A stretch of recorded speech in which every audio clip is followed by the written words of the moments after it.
Okay, everyone ready? In Lesson 1, you realize the theory is easier when you understand the keyboard because there is one key for each unique pitch laid out in plain sight.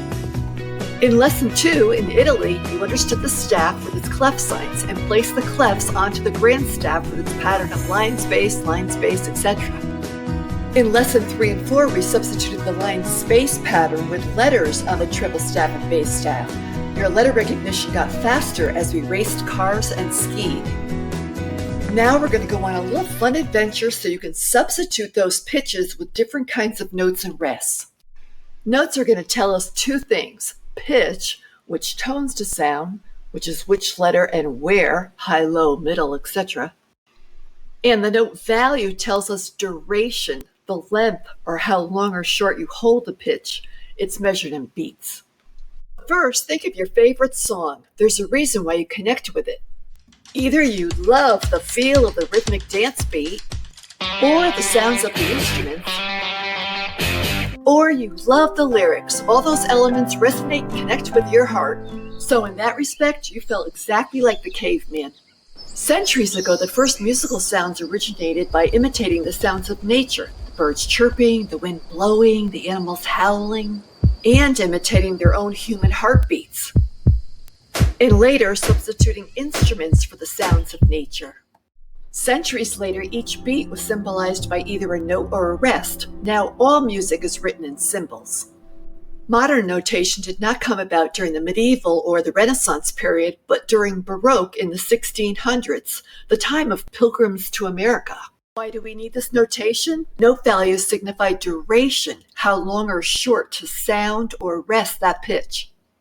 If we only had one symbol, music would sound a bit dull and monotonous, and that's not you as your glorious creative self, but we all start out learning simple notation. Placing new note values and pitches in the mix is much more exciting. So put down your popcorn, we are going for a ride, because this can best be explained and celebrated over cake.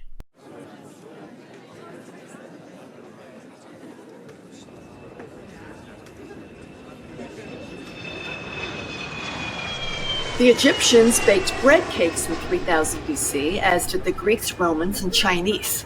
In the 1750s, Germans invented sugary birthday cakes, sweetening a celebration. We are heading to Bulgaria for their 7-layer sponge cake with chocolate butter cream. I can almost smell the frosting. Ah, this is glorious. Here's where it all begins. Let's start with a note we don't see often.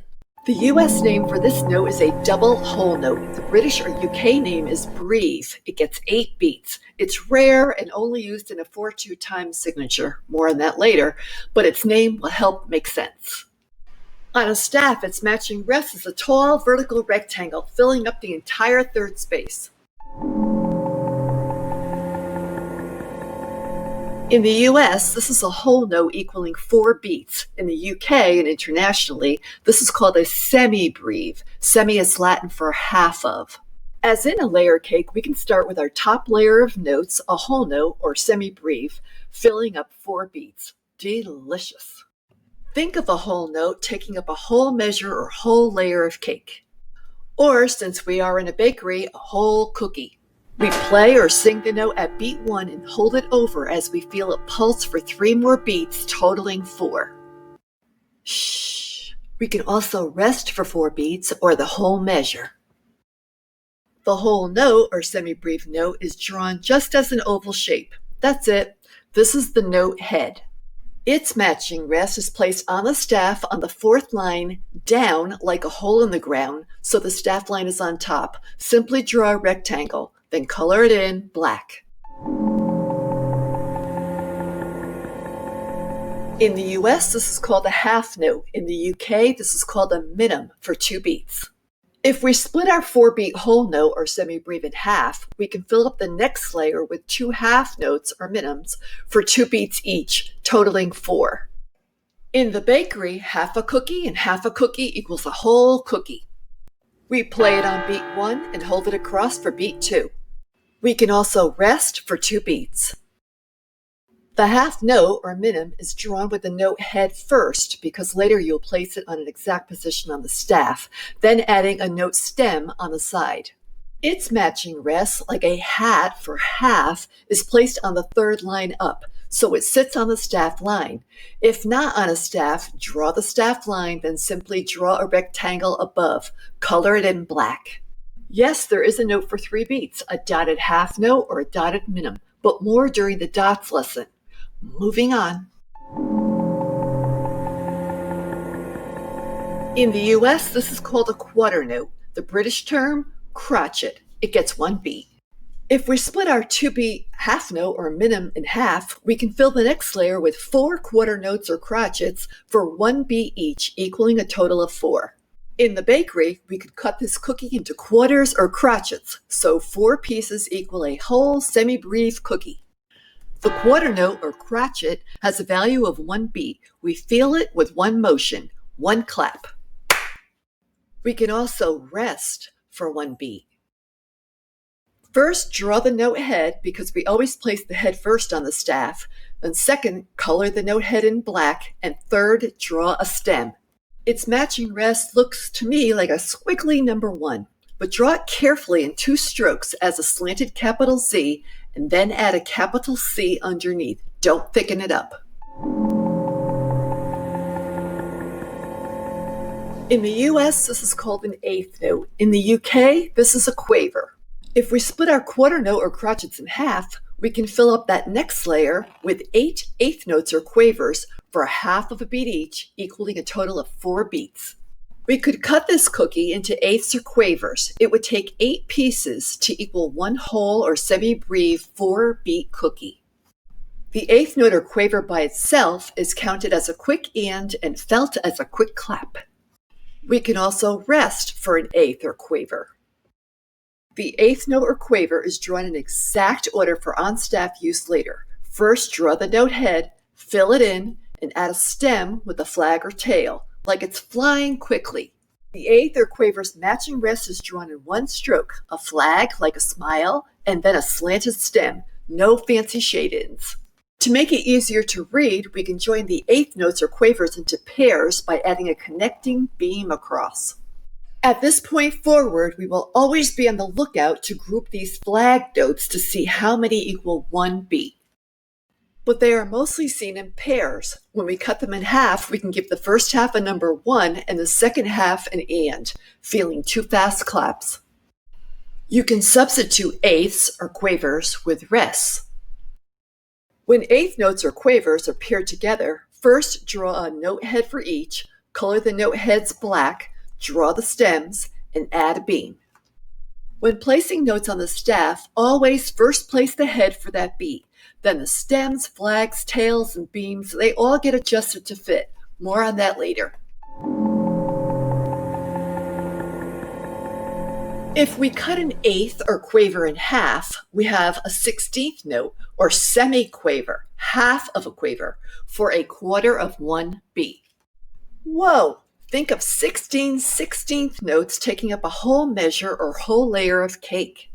Or a cookie cut in 16ths or semiquavers. Who is eating all the cookies?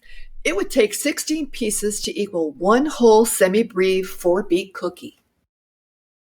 The 16th note or semiquaver is drawn first with the note head, color it in, add a stem and a flag, and the second flag showing it is cut in half again.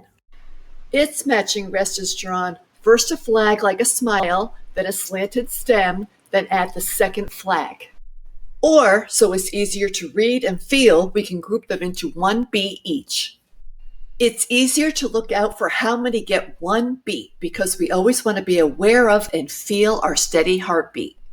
If we cut the 16th or semiquaver group in half, again, we give the first half a number and the second half an and. To name the other 2 16ths or semiquavers, we call the second one an E and the fourth one a duh, derived from the jazz da-one and two and. Together we say 1 E and duh. It feels like let's go shopping. For our purposes, 16ths or semiquavers are probably the smallest particle of a note that you will be reading, but here are a few more for fun you may not have heard of. 30-second notes with 3 flags are demisemiquavers. They really thicken up our cake layers. At this point, our cookie would be cut into crumbs. Speaking of crumbs, who ate all the cookies? Daka. A 64th note with 4 flags is a hemi-demisemiquaver. A 128th note with 5 flags is a semi-hemi-demisemiquaver. A 256th note with 6 flags is a demisemi-hemi-demisemiquaver. It keeps going, but who can even say or play that? Simply remember, adding a flag cuts the note value in half. The more flags flying, the faster in the breeze. It's time to check your knowledge on a few note parts. Here we go. This part of a note is called the note blank. Note head. This part of a note is called the stem. This part of a note is called the flag or tail. This part of a note is called the beam. Congratulations! Now, if we are going to assist in getting these desserts out to everyone ready to celebrate, let's check your comprehension. First, give me the US name or the British name. Secondly, how many beats? Here we go. Quarter note or crotchet, 1 beat.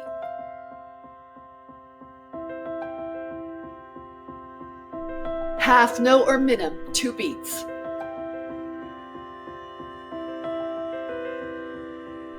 Whole rest or semibreve rest, 4 beats.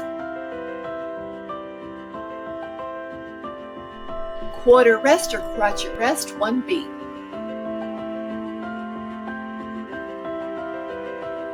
A 16th or semiquaver note, a quarter of 1 beat. Then how many of those would equal 1 beat? 4.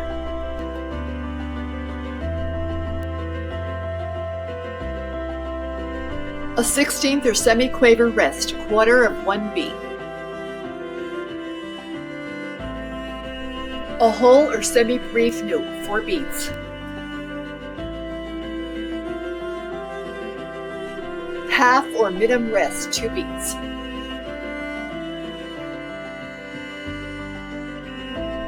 Eighth or quaver rest, a half of 1 beat.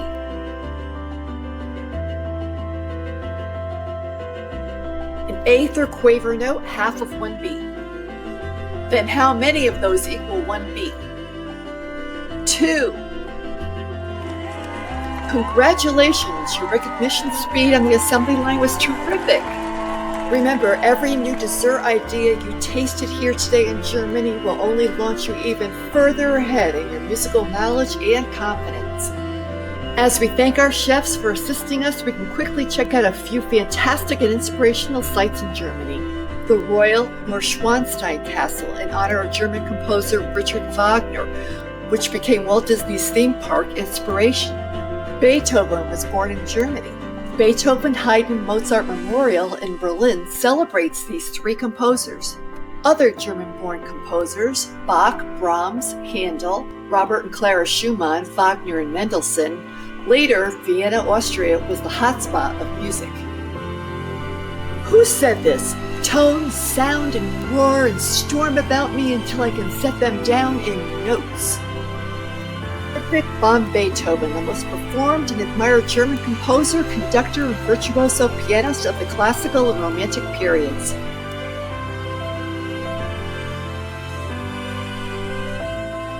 Remember, no matter what level you are currently reading and playing on, your newfound knowledge will now help lead you easily to a new level, and that's worth celebrating. Thank you.